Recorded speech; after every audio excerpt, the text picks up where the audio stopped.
My friends, let us begin this hour by setting aside every notion you may have held about prayer, about God, and about the spiritual path. Not because your ideas were wrong, but because today we approach a deeper revelation, one that cannot be grasped with the thinking mind, but must be felt as the living presence within. Prayer, as most of the world understands it, is an attempt to reach out toward a God who seems distant, a God who must be informed of our needs, convinced of our sincerity, persuaded to intervene in our affairs. But you and I are not here to persuade God. We are here to awaken to God. For prayer is not a reaching outward, it is a turning inward.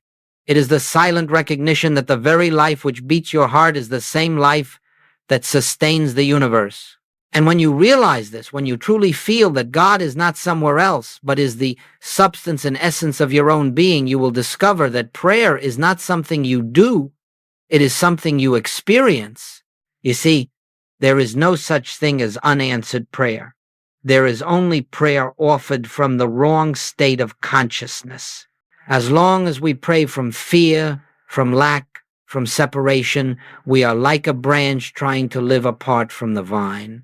But the moment we rest quietly, without strain, in the awareness of the one presence and the one power, then prayer becomes fulfillment.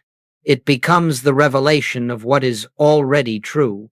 In our time together, we shall explore why so many prayers appear fruitless, and we shall learn why the great Master said, "It is your Father's good pleasure to give you the kingdom." The kingdom is not withheld. The kingdom is not delayed. It is we who have been looking in the wrong direction, outward instead of inward, toward effects instead of cause. Today we begin the sacred work of turning consciousness back to its source. And so I ask you to come with an open heart, not asking, not pleading, but listening, quietly, receptively, to the still small voice that whispers, "I am here."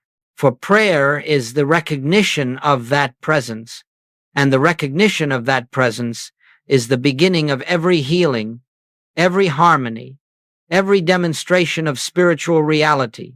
This is the new way of seeing. This is the doorway to the kingdom. Now, let us look more closely at what happens when the human mind attempts to pray. I say attempts because the human mind cannot pray not truly. It can plead, it can fear, it can imagine, it can hope, but these are not forms of spiritual communion. These are the motions of separation consciousness trying desperately to find its way back home. Most prayers on earth today are what I have called the bootless cry, a cry that has no spiritual foundation, no inner recognition, and therefore no power. It is the plea of someone who believes they stand outside the kingdom, knocking upon a door they think is closed, calling to a God they believe is somewhere else. And so they say, "God, come help me. God, take this burden. God, remove this evil. God, fix this situation." You can feel the strain, the fear, the urgency in such prayers. And yet, how can such a prayer reach God when it begins with the conviction that God is absent? The bootless cry comes from the belief that we are separated from the source of life. It comes from the belief that there are two powers at work in the world, one that harms and one that must rescue us. And because the prayer begins with that belief, the prayer itself reinforces the very illusion it wishes to overcome. Every time you beg God to save you from a problem, you are unknowingly giving reality to the problem. You are saying, "This difficulty has power, this condition has presence. This circumstance can act apart from God." And the moment you grant power to anything other than God, you step out of spiritual reality and into the dream of material sense. This is why the Master cautioned us against anxious, repetitive prayers, because anxiety is not prayer, repetition is not prayer, and fear is certainly not prayer. The human mind imagines that if it repeats a request loudly enough or long enough, it will somehow reach the heavens. But God is not reached through noise. God is realized through silence. God does not respond to fear, but God reveals himself in the stillness where fear dissolves. So long as you pray to get something, the prayer cannot rise. So long as you pray against something, the prayer cannot bear fruit. And so long as you pray as a separate self, the prayer cannot enter the kingdom, for the kingdom is not a place you approach, it is a state of consciousness you awaken to. The bootless cry is not wrong, it is simply immature. It is the cry of a child who has not yet discovered the presence within. But once you glimpse even for a moment that God is not a distant being but the very life of your life, then prayer shifts from pleading to communion, from fear to recognition, from trying to reach God to realizing that God is already here. My friends, no one is judged for their human prayers, but we must outgrow them. We must rise into a form of prayer that begins with the assurance of God's nearness, with the certainty of God's wholeness, with the quiet confidence that there is only one presence and one power. Only then does prayer become the pathway to harmony. Only then does it become the doorway to the kingdom. Now, let us come to the very heart of why prayer fails, why peace seems distant, and why individuals who sincerely love God still find themselves troubled, afraid, or burdened. The issue is not that God withholds anything. The issue is not that your faith is inadequate. The issue is not that you must labor harder, pray longer, or speak more convincingly. No. The one great obstacle, the single barrier to spiritual fruitfulness, is the ancient belief in two powers. For thousands of years, mankind has believed that good and evil are two opposing forces, locked in eternal struggle. In this view, God is one power and disease is another. God is one power and lack is another. God is one power and human will, hatred, fear, or mortality stand against him. From this dualistic belief arises all suffering. From it arises the human craving to use prayer as a tool to persuade God to defeat an opposing force. And yet, my friends, how can a prayer rooted in duality ever attain the kingdom which is the realm of oneness? Let me say this plainly as the Spirit reveals it. There are not two powers. There is only one. God is not a power battling another power. God is the allness of existence. God is the substance and essence of reality itself. The moment we imagine a second power, no matter how small, we step out of the kingdom and into the illusion of separation. You see, the mind that cries out, "God, please remove this evil," is the same mind that believes evil is something. But the moment you grant evil substance, presence, or power, you have denied the allness of God. You may not intend to do so, but as long as you hold the belief in two powers, you are praying with divided consciousness, and a divided consciousness cannot perceive the one. This error does not make you sinful. It makes you asleep.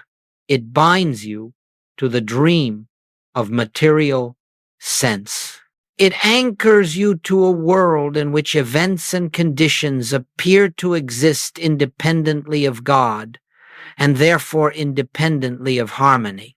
And every spiritual teacher, every mystic, every master who has ever touched the infinite has spoken the same truth. The belief in two powers is the root of all bondage.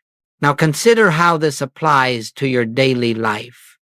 When you fear a diagnosis, you are believing in two powers. When you resent another person, you are believing in two powers, one who can bless you and one who can harm you. When you worry about money, you are believing in two powers. God is abundance and something else is limitation. And each time your thought attaches itself to fear, grievance, or lack, you unknowingly affirm the presence of a second power. Then you pray, but your prayer rises no higher than the consciousness that produced it. This is why Jesus said, "A house divided against itself cannot stand." And so, the spiritual journey is not a journey of acquiring metaphysical tools to fight your battles. It is the sacred work of dissolving the false belief that there is anything to fight at all. Evil is not a power. It is a misperception. Sin is not a power. It is a forgetting. Disease is not a power. It is the shadow cast when consciousness turns away from its source. The moment you recognize only one presence, only one power, the illusion loses its hold and harmony reveals itself. My friends, this is the foundation of all true prayer. If you can but grasp this, not intellectually, but spiritually, your entire life will shift. For in the presence of one, the dream of many dissolves, and what appears as healing, as restoration, as supply, is simply the unveiling of what has always been true, hidden only by the belief in two. Let us now turn our attention to the true nature of God, for unless we understand God aright, we cannot pray aright. And unless our understanding of God is purified of human concepts, our prayers remain confined to the realm of human belief. God is not what the world imagines him to be. God is not a magnified person, not a distant ruler, not a heavenly parent dispensing blessings one day and withholding them the next. God is not a being somewhere in the universe who must be summoned, pleased, or convinced. No, my friends, God is the very essence of being itself. God is life. Not a giver of life, but life. God is love. Not a dispenser of affection, but love itself. God is consciousness, not a mind among minds, but the infinite mind, in which all true being lives, moves, and has its being. When we speak of one presence and one power, we are not speaking poetically. We are describing the literal nature of existence. God is omnipresence. There is no spot where God is not. God is omnipotence. There is no power opposed to God, no force capable of acting apart from God. And God is omniscience, the one mind, the one intelligence, eternally expressing itself as the harmony, order, and activity of the universe. Now, when you hear these truths, do not let them remain as abstract statements. Let them permeate your awareness until you feel, even faintly, their inner reality. For when you truly understand that God is infinite consciousness, you will see why prayer cannot be an attempt to change outer conditions. There are no outer conditions apart from consciousness. What the world calls conditions are merely forms, appearances, expressions of consciousness. To labor with the form is to miss the cause. To try to change the outer picture without changing the consciousness behind it is to chase shadows. And so prayer, true prayer, must take place within, where God dwells as your own consciousness, not the personal mind with its fears and desires, but the deeper awareness in which the personal mind appears. You cannot bring God into your life because God is already the life you are living. You cannot call God into a situation because there is no situation outside of the divine presence. What you can do is awaken to the reality that has always been here but has been hidden behind the veil of material perception. God is not coming to you. God is not waiting for your call. God is not withholding himself until your prayer is acceptable. God simply is. And the moment your consciousness aligns with that isness, prayer becomes fruition. Not because God has changed, but because you have shifted from the dream of separation into the awareness of oneness. You see, the spiritual life is not the attempt to get God to join you in your human experience. It is the surrender of human experience to the divine awareness in which God alone is real. When you abide in this recognition, when you feel the stillness of the one presence, the sense of struggle dissolves, fear evaporates, the burden lifts, and what the world calls healing, supply, protection, or guidance unfolds naturally as the expression of harmony that was always present, waiting only for your recognition. This is why Jesus could say, "I can of mine own self do nothing." The personal self has no power, no light, no life. But the Christ consciousness, the awareness of one presence, reveals infinite capacity, infinite peace, infinite fulfillment. And so, when you turn within and rest in the understanding that there is one power, one presence, one consciousness, you begin to live in the kingdom here and now. As we move deeper into this subject of prayer, let us now set aside every concept of prayer that depends upon words, upon effort, upon repetition, or upon any attempt to influence God. For real prayer, spiritual prayer, is not something you recite, and it is not something you perform. Real prayer is the opening of consciousness to the awareness of what already is. It is the silent communion with reality, the inward beholding of the presence that never comes and never goes.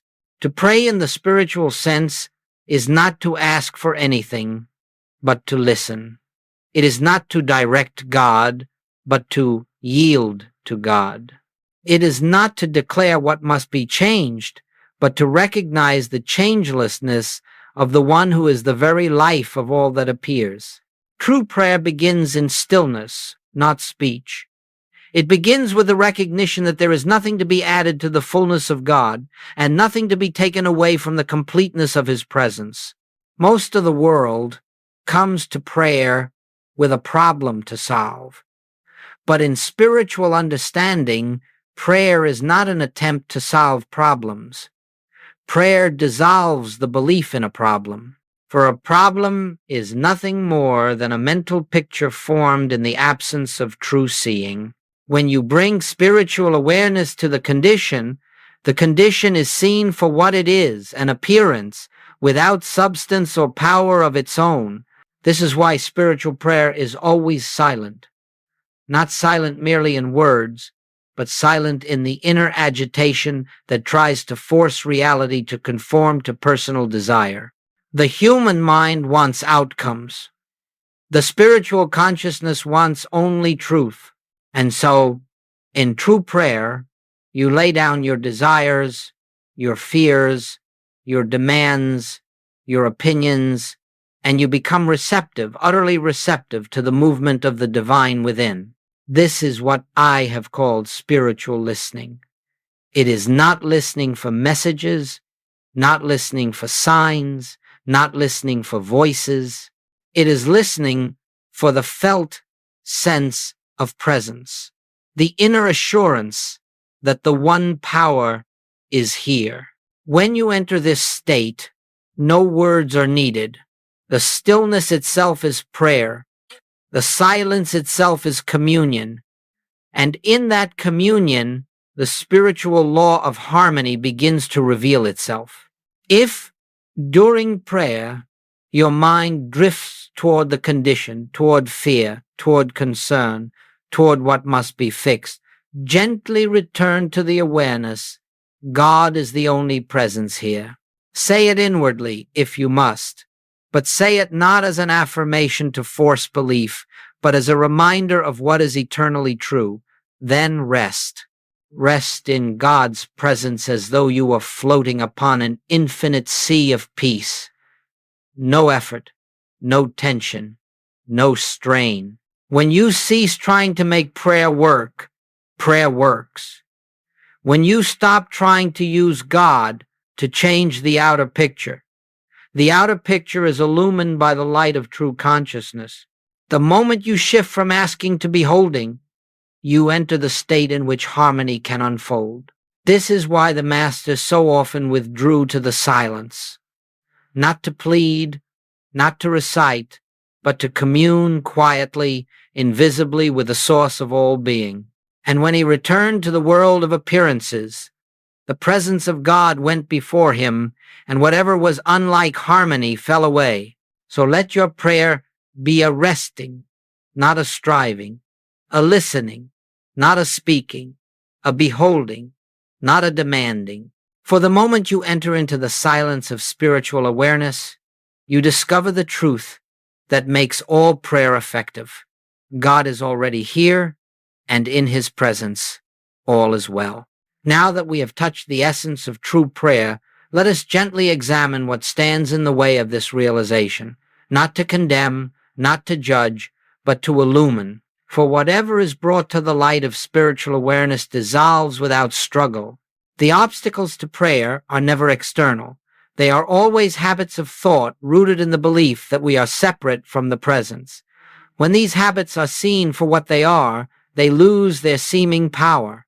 The first obstacle is anxiety, the restless attempt of the human mind to secure its own safety. When you come to prayer with fear, urgency, or a need to force results, the mind is too agitated to perceive the stillness of spirit. You may speak 1,000 words, but the silence in which God reveals himself is drowned by the noise of human worry. The Master said, "Take no thought," for he knew that spiritual vision cannot arise from a mind filled with concern for outcomes. To enter prayer, you must release the urgency, even if only for a moment, and step into the quiet recognition that the presence is already here. The second obstacle is grievance, the subtle or overt holding of another in condemnation. You cannot pray effectively while maintaining the belief that anyone has power apart from God. As long as you see someone as an offender, you are affirming a second power, and this blocks the awareness of oneness. True forgiveness does not mean excusing conduct. It means recognizing the spiritual identity behind the mask of human behavior. When you see another as God's own expression, even if their actions are not aligned with that reality, your consciousness is purified and prayer becomes fruitful. A third obstacle is the desire for results. The personal mind wants prayer to produce an outcome. It imagines that if it prays correctly, God will act upon the world. But the world is not changed by prayer. Consciousness is revealed. When you pray for outcomes, for healing, supply, protection, you are unconsciously declaring that these things are absent and must be summoned. True prayer does not ask for a result. It seeks only the realization of the one presence. And when that presence is realized, the appearance of discord naturally dissolves. Not because you forced it to change, but because the light made the darkness unreal. Another obstacle is mental noise, too much speaking, too much affirming, too much trying. Spiritual work is not done by the many words of the mind, but by the quiet surrender of the heart. The more you speak in prayer, the more you remain in the realm of the intellect. God does not respond to words. God reveals himself in silence. And so, the most profound prayer is often without language, without thought, simply resting in the awareness that God is. Finally, one of the greatest obstacles is believing that prayer begins with you. Prayer does not begin when you decide to pray. Prayer begins when you become aware that the presence has already been praying within you. The initiative is not human reaching toward the divine, but divine love, drawing the human consciousness upward into truth. You are not praying to bring God into your situation. You are praying to awaken to the God who is already present. Once you recognize these obstacles, not as enemies to fight, but as shadows without substance, you will find that prayer becomes natural, effortless. You will slip more easily into that stillness in which the presence makes itself known. And in that awareness, Harmony flows like a quiet river, touching every part of your experience with the assurance of divine order. Let us now consider what happens in consciousness when prayer rises above the human sense of life and enters the dimension Jesus called the kingdom of God. This shift is not dramatic. It does not announce itself with sensation or emotion. It is quiet, so quiet that unless you are attentive, you may overlook it.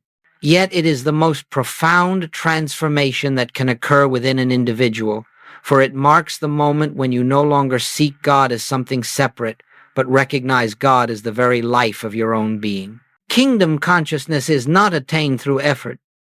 It is realized when effort ceases. It comes when you stop trying to reach God and begin to unfold into the presence that has been with you from the beginning. This shift is subtle, like a veil gently lifting. One moment you are looking at the world through the eyes of fear, lack, and duality, and the next moment, without quite knowing how, you sense that all is well. Not that all will be well, not that God is about to fix something, but that in the presence of God, harmony already exists. This is the hallmark of kingdom consciousness, a deep, unshakable knowing that God is here, not as a concept, not as a belief, but as a felt reality. When this recognition dawns, even softly, fear begins to dissolve. Tension evaporates. The anxious drive to change outer circumstances fades away. You are lifted not emotionally, but spiritually into the awareness of one presence. In this state, you find that your relationship to problems changes instantly. You no longer see them as forces acting upon you. You see them as appearances without power. You do not deny the appearance, but you deny it authority. You behold it from a higher altitude, knowing that no condition can stand against the allness of God. And in that recognition, the appearance loses its hold not because you fought it, but because you saw through it. This is why Jesus could walk into situations that terrified others and remain untouched. He lived from the kingdom, not from the world of effects. He saw through the outer picture into the spiritual essence behind it. And when you begin to live in this same awareness, even in small degree, you will find that you, too, carry a presence that changes the atmosphere around you. Now, how do we come into this shift? By turning within, again and again, until the habit of outward dependence gives way to inward recognition. Each time you are tempted to fear, you pause. Each time you are tempted to react, you become still. Each time you are tempted to look to people, circumstances, or resources for your good, you gently return to the truth. Only God is the source. Only God is the power. Only God is the presence. And as you practice this turning, something begins to happen. At first slowly, then more readily, your consciousness becomes attuned to the divine rhythm. You begin to feel a presence going before you in all things. Decisions become clear without strain. Peace remains even when appearances shift. You find yourself responding to life from a place of inner equilibrium rather than emotional reactivity. This is the kingdom expressing itself through you. Do not expect perfection. Do not expect to remain on the mountaintop every hour of the day. The spiritual life is not measured by how often you remain in the kingdom, but by how quickly you return when you drift. The return, that gentle turning within, that quiet recognition of one presence, is the essence of the path. And each return strengthens the awareness. Each return deepens the connection. Each return makes the kingdom more familiar, more accessible, until at last it becomes the atmosphere in which you live, move, and have your being. That, my friends, is the shift into kingdom consciousness, not the attainment of something new, but the unveiling of what has forever been true.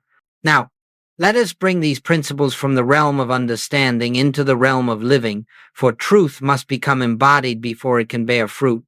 Spiritual realization is not confined to the meditation chair. It is meant to flow through every circumstance of daily life, illuminating the ordinary moments with the light of the divine. And so, let us explore how the awareness of one presence expresses itself in health, in relationships, in supply, and in the countless small encounters that shape the rhythm of our days. Consider first the matter of health, for this is where many seek answers. In the human view, a physical condition seems to possess power to harm, power to frighten, power to dictate the body's destiny. But from the standpoint of spiritual consciousness, disease has no inherent power. It is not a force opposed to God. It is an appearance formed in the mind that believes in two powers. When you look at a condition with fear, you lend it the authority it appears to have. But when you behold it from the recognition that God is the only life, the only law, the only presence expressing as the body, the fear dissolves, and the condition loses its seeming reality. The healing is not a battle won, but a misperception corrected. Now let us turn to relationships. How often do we suffer because we look upon another as a separate, flawed, resistant, or harmful personality? Yet, each time you see someone through the lens of personal sense, you step into duality. The moment you replace judgment with the recognition of spiritual identity, harmony begins its quiet work. You need not speak a word.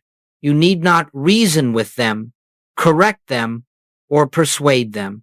Simply behold them as God's own expression, struggling perhaps to awaken, but divine at their core. This silent recognition has more power to transform relationships than any words you could utter, for it shifts the consciousness in which the relationship exists. Now consider supply. The world teaches that supply comes from people, from employment, from opportunities, from conditions, and so human beings live in anxiety, fearing that the channel may dry up. But supply does not come from channels. Supply comes from the source, an infinite source that is not dependent on circumstance. When you believe that your security is tied to a particular job, a particular person, a particular economy, you are believing in two powers, God and something else. But the moment you realize that God within you is the source and substance of all true supply, the fear of lack is dissolved. Then supply appears in forms appropriate to your need, not because you prayed for things, but because you recognize the presence that is the substance of all things. And what of the smaller moments, the irritations, the conflicts, the unexpected disruptions that arise in daily life? These are the greatest opportunities for spiritual practice. When a situation triggers annoyance or fear, do not rush to correct the outer picture. Instead, pause. Just a moment. Turn within. Recognize. Only one presence is here. Do not attempt to change the person or the circumstance. Simply return to the awareness of the presence. You will find that your response changes, your perception changes, and often the situation itself softens without your intervention. This is the power of non-resistance, the power of seeing through appearance into reality. Let me offer you a simple practice, one you may use throughout your day, especially in moments of tension or confusion. Pause for just a breath and rest inwardly in the truth. One presence, one power, one life. Say it gently, not as a command or a mantra, but as a recognition. Feel its significance. Let it settle into your awareness. This single moment of turning within, repeated throughout the day, will gradually lift your consciousness until the presence becomes the atmosphere in which you dwell. And as you live this way, you will begin to notice something subtle but unmistakable. The world responds differently to you. People speak to you differently. Problems resolve with less effort. Guidance comes without struggle. Opportunities appear without striving. This is not magic. It is the natural result of living from the kingdom within. You see, when consciousness is illumined, life harmonizes, not because you made it so, but because the realized presence expresses as the very pattern of your experience. And this, my friends, is the practical demonstration of spiritual truth. As we bring this hour to its close, let us not think of it as an ending, but as a beginning of a deeper walk, a more illumined awareness, a more constant abiding in the kingdom that has always been within you. Nothing I have said to you today is meant to be taken as philosophy or as theory. It is not a doctrine to memorize, nor a technique to master. It is an invitation to awaken to the truth that your life, here and now, is lived in God, and that God is lived in you. The great mistake of the human experience is the belief that we must travel a long way to reach God, or that we must become something other than what we are. But the kingdom is not attained through effort. The kingdom is revealed through recognition. The presence you seek is the very essence of your own being. And every time you turn within, every time you rest in the quiet awareness of one presence, every time you choose truth over appearance, you step deeper into that kingdom. Do not expect that you will always remain on the mountaintop. The fluctuations of human experience may still appear. Old habits of thought may still arise. But the spiritual life is not measured by how seldom you fall. It is measured by how quickly you return.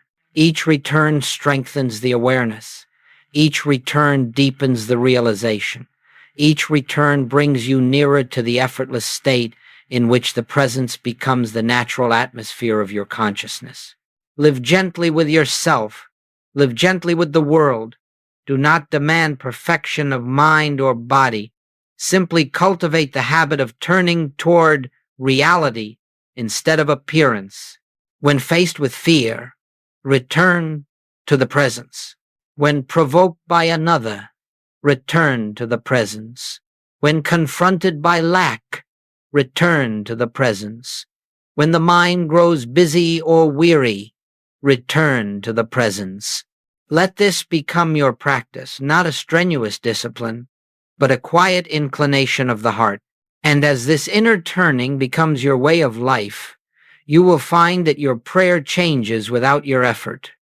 It becomes less a plea and more a realization, less a request and more a recognition, less an attempt to reach God and more an experience of God reaching through you.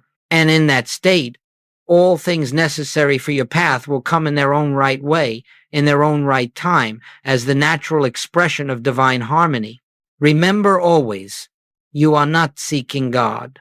God is expressing as you.